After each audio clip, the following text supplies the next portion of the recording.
श्री शिवाय नमस्तोभ्यम, हर हर महादेव। जैसा कि आप सब जानते हैं, छत्तीसगढ़ राज्य के दुर्ग जिले के अमलेश्वर में पंडित प्रदीप मिश्रा जी द्वारा समर्पण शिव महापुराण कथा जो कि स्टार्ट हो चुकी है। 27 मई से ये कथा शुरू हुई थी और 2 जून तक चलने वाली है। इस कथा को जो टाइम है वो 1 बजे से लेकर 4 बजे तक रखा गया है। ये कथा आप आस्था चैनल और यूट्यूब के माध्यम से सुन सकते हैं, जिसका सीधा प्रसारण आपको दिखाया जाता है। आज जो कथा में पूज्य गुरुदेव ने उपाय बताए हैं, जो भी उपयोगी जानकारियाँ दी हैं, वो सारी आपको इसी वीडियो के माध्यम से मिलने वाली हैं। आज 30 मई चौथे दिन की कथा पूर्ण हो चुकी है। ये 7 दिवसीय कथा है, जिसका नाम समर्पण शिव महापुराण कथा रखा गया था, जो कि 27 मई से शुरू होकर 2 जून तक चलने वाली है। इस कथा में, आज की कथा में गुरुजी ने जो भी उपयोगी जानकारियाँ दी हैं, जो भी रोचक तत्व पढ़े हैं, जो भी रोचक तथ्यों को बताया है, उनके बारे में पूरी जानकारी आपको इस छोटे से वीडियो के माध्यम से दी जाएगी। कल 31 मई ज्येष्ठ माह की अष्टमी तिथि है, जो कि बहुत खास तिथि है। इस पर करने वाला विशेष उपाय, कल शुक्रवार का दिन भी है, जो कि माता लक्ष्मी का दिन होता है। इस दिन आप अपने जीवन में अगर पैसों की तंगी है या फिर किसी प्रकार से आप दुखी हैं, कर्जा है, उसको दूर करने के लिए, धन प्राप्ति करने के लिए, कर्ज मुक्ति के लिए सरल व विशेष उपाय आज पूज्य गुरुदेव ने बताया है, उसको भी हम इसी वीडियो के माध्यम से बताएंगे। आज 30 मई चौथे दिन की कथा में विशेष उपाय जो बताए हैं, विशेष जानकारियाँ दी हैं। आज की कथा में पूज्य गुरुदेव ने 9 जानकारियाँ दी हैं, जिसमें कि पत्र भी शामिल है और रोचक जानकारियाँ भी शामिल हैं। तो चलिए शुरू करते हैं आज की कथा को। अगर किसी कारणवश आपने आज की कथा को नहीं देख पाया है, तो आप इस छोटे से वीडियो के माध्यम से पूरा सार तत्व ले सकते हैं। चलिए आज की पहली जानकारी की तरफ बढ़ते हैं। पूज्य गुरुदेव ने कहा है, दुनिया में 2 तरह के व्यक्ति होते हैं।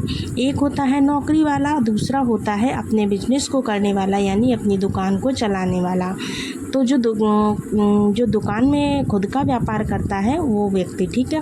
तो दोनों में अंतर क्या होता है? शिव महापुराण की कथा कहती है, नौकरी वाला जो होता है, जब 5 बज रहे होते हैं, उसकी 5 बजे छुट्टी होती है, तो वह 4 बजे से ही घड़ी की तरफ देखने लगता है, क्योंकि उसका जो समर्पण है, वो पूरा समर्पण उसकी नौकरी में नहीं होता है।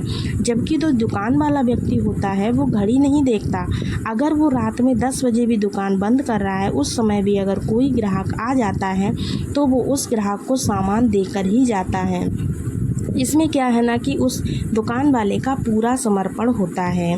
बढ़ते हैं आज की कथा की दूसरी जानकारी की तरफ। गुरुजी ने कहा है कि एक प्रश्न हम आप लोगों से पूछना चाहते हैं, जो टीवी पर कथा सुन रहे हैं उनसे भी, और जो मोबाइल पर कथा सुन रहे हैं उनसे भी, और जो पंडाल में बैठकर कथा सुन रहे हैं उनसे भी। सभी लोग बताएं कि आप जब महादेव के मंदिर में जल चढ़ाने जाते हैं, वहाँ पर आपको छोटे छोटे बच्चे मिलते हैं जल चढ़ाते हुए। वो बच्चों को देखकर आपको कैसा लगता है? यानी कि आपको आनंद की प्राप्ति होती है या नहीं होती है? आपका मन खुश होता है या नहीं होता है? अगर खुश होता है तो आप कमेंट्स बॉक्स के ज़रिए हमें अपना अनुभव ज़रूर बताएं। बढ़ते हैं आज की कथा की तीसरी जानकारी की तरफ। तीसरी जानकारी में पूज्य गुरुदेव ने कहा है कि आप किसी तीर्थ में जाएं, किसी धाम में जाएं, या फिर किसी अपने गुरु के चरणों में जाएं, गुरु की शरण में जाएं, किसी के भी पास जाएं, तो आपको भिक्षा मांग लेनी है। किस तरह से कहना है कि यहाँ पर जो भोजन चल रहा है, यानी जो भंडारा चल रहा है, उस भंडारे में से थोड़ा सा भोजन प्रसादी हमें भी दे दो। वह भोजन नहीं होता है, जो वहाँ पर भोजन बट रहा होता है वो भोजन नहीं होता है, वह प्रसाद होता है। गुरुजी ने कहा, कुछ महिलाएं ऐसी होती हैं, माताएं, जो कहती हैं कि हमारा तो आज व्रत है, तो हम इस प्रसाद को कैसे ग्रहण करेंगे, हम ये प्रसाद नहीं लेंगे। तो वहाँ इस बात पर गुरुजी ने कहा है कि ऐसा नहीं करें, क्योंकि वह प्रसाद आपको लकवा नहीं होने देता है, वह प्रसाद आपके जीवन में कोई भी दुख नहीं आने देता है। तो आपको प्रसाद लेने से कभी भी मना नहीं करना है। बढ़ते हैं आज की कथा की चौथी जानकारी की तरफ। चौथी जानकारी में पूज्य गुरुदेव ने बताया कि एक महिला पत्र लेकर आई हैं। उन्होंने बताया कि उनके पति के मुख में जो है ना गांठ हो गई थी। जब जांच कराई उन्होंने डॉक्टर से, तो डॉक्टर जांच करने के बाद बताया कि कैंसर हो गया है। इस पर वो महिला कहती हैं कि हम घबरा गए, फिर हमने आपका बताया हुआ 9:15 पर करने वाला उपाय किया, तथा उसमें जो जल का आचमन था वो भी करवाया। दोबारा जब हमने जांच करवाई, तो उस जांच को कराने के बाद उनका कैंसर बिल्कुल समाप्त हो गया, गांठ जो थी बिल्कुल समाप्त हो गई, गायब ही हो गई। इसीलिए हम यहाँ पर कथा पांडाल में उसका आभार व्यक्त करने के लिए आए हैं।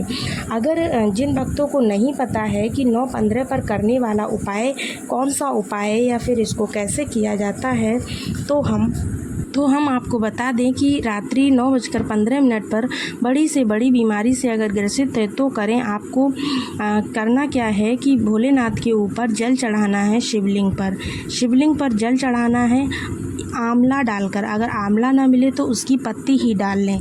उस पत्ती को डालकर 9:15 पर ही आपको जल चढ़ाना है।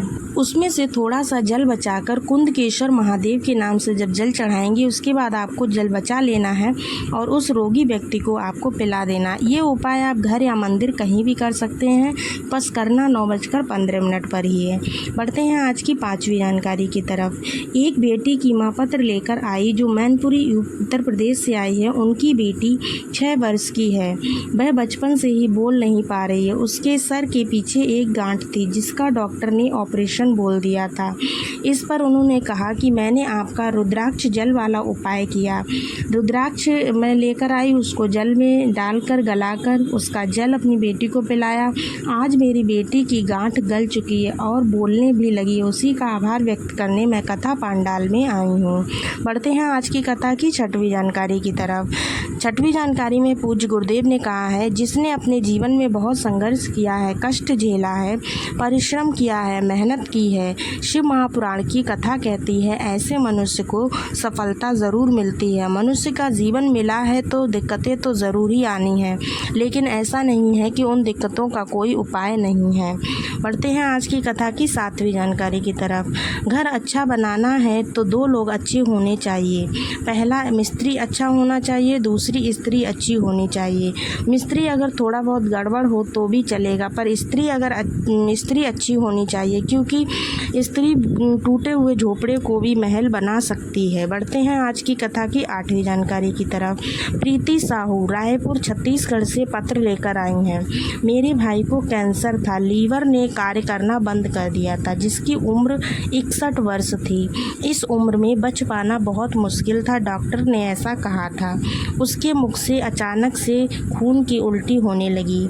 हम इलाज के लिए जाने लगे। डॉक्टर ने कहा कि इनको अब बॉम्बे ले जाओ, तो हम इलाज के लिए बॉम्बे जाने लगे। तभी किसी ने सलाह दी कि एक बार कुबेरेश्वर धाम से रुद्राक्ष लेकर आएं।